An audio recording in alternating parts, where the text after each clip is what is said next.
तात्या महाराज का संवाद। महाराज ने कल फरमाया कि ज्ञान और ध्यान में फर्क है, तो तात्या को समझाया रामचंद्र जी और वशिष्ठ मुनि का दृष्टांत दे करके। दृष्टांत में महाराज ने फरमाया हजारों दृष्टांत दे रखे हैं, बगैर दृष्टांत एक ज्ञान धारण होने वाला नहीं है। एक एक उदाहरण के द्वारा महाराज ने समझाया। उदाहरण के बगैर दृष्टांत के बाद सुखराम जी महाराज फरमाते हैं संसारिक जीवों को ज्ञान घट में उतरता नहीं। महाराज ने आगे फरमाया है हे तात्या, राम जी को बहुत आनंद आ रहा है। कब आया आनंद? जब सुखराम जी महाराज ने तात्या को समझा रहे हैं, वशिष्ठ मुनि ने राम जी को बताया तुम भ्रमों से दूर होकर के, भ्रम से दूर करके वो ब्रह्म की भक्ति करो। ब्रह्म और भ्रम अलग अलग होता है। भ्रम क्या होता है? आज इधर जाना उधर जाना, ये भक्ति करना।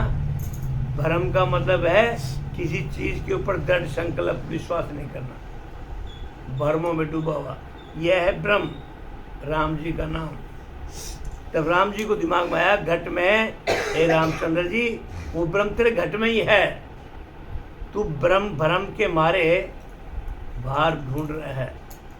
और राम जी उस भक्ति में लग गए और सत शब्द शंखनाल से बंकनाल की तरफ उलटने में बिल्कुल देर नहीं लगी। देर क्यों नहीं लगी? उनको भाव था।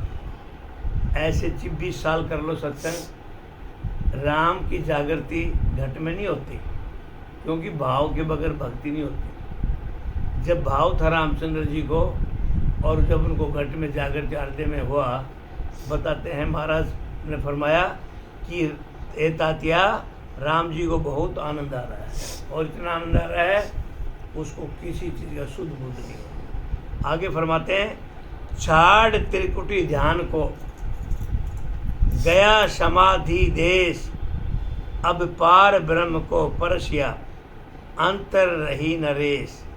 अंतर रही नरेश दिन दिन कह गुरु ताई, अब मेरे आनंद भरम राख्या नहीं माही। सुख राम कह सुन तात्या, तजा सकल जग भेष, छाड़ त्रिकुटी ध्यान को, गया समाधि देश।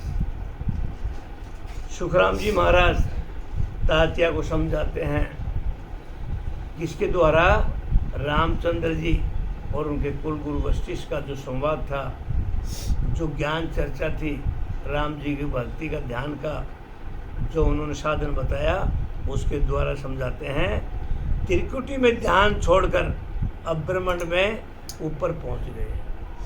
महाराज फरमाते हैं जब हृदय में आया और त्रिकुटी में इंदा पिंगला सुखमणा का जब त्रिकुटी में ध्यान लगा, बड़ा आनंद आया। अब महाराज फरमाते हैं अब वो त्रिकुटी का ध्यान छोड़ करके अब ब्रह्मांड से ऊपर पहुंच गए, जहाँ समाधि लगती है। अब वह पार ब्रह्म का अर्श परश हो गया। जब समाधि लगती है तो महाराज फरमाते हैं वो पार ब्रह्म के आसपास झलक लगती है, अर्श परश हुआ जब बिल्कुल भी अंतर नहीं रहा, क्योंकि 10वें द्वार में और पार ब्रह्म में बहुत थोड़ा अंतर होता है। महाराज ने फरमाया वो अर्श परश हुआ, बिल्कुल भी थोड़ा अंतर है।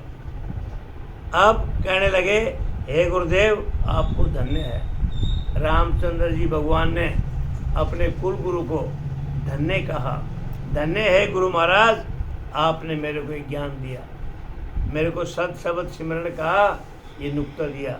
ऐसे ही सुखराम जी महाराज तात्या को समझा रहे, अब मेरे आनंद ही आनंद है। रामचंद्र जी कहते हैं गुरु जी अब मेरे शरीर मानव नगरी में आनंद ही आनंद है, भ्रम बिल्कुल भी नहीं रहा। अब वो कहते हैं हे गुरु जी मेरे को बिल्कुल किसी तरह का भ्रम नहीं है। महाराज फरमाते हैं हे तात्या सुनो, राम जी जगत का व्यवहार छोड़कर ध्यान में लग गए। ये वशिष्ठ मुनि ने रामचंद्र जी को बताया और रामचंद्र जी को बड़ा आनंद आया। अब तात्या को सुखराम जी महाराज ने फरमाया, अब रामचंद्र जी को बड़ा आनंद आ गया। हे तात्या सुनो, राम जी का जगत व्यवहार छोड़कर ध्यान में लगे। अब सबको चिंता पड़ी, ओ कुण करसी राज, रामचंद्र तो आप कर बैठा जुग का काज। कर बैठा जुग काज लोक सब चालर आया। कह ऋषि जी कौन आण कहाँ तुम भेव बताया।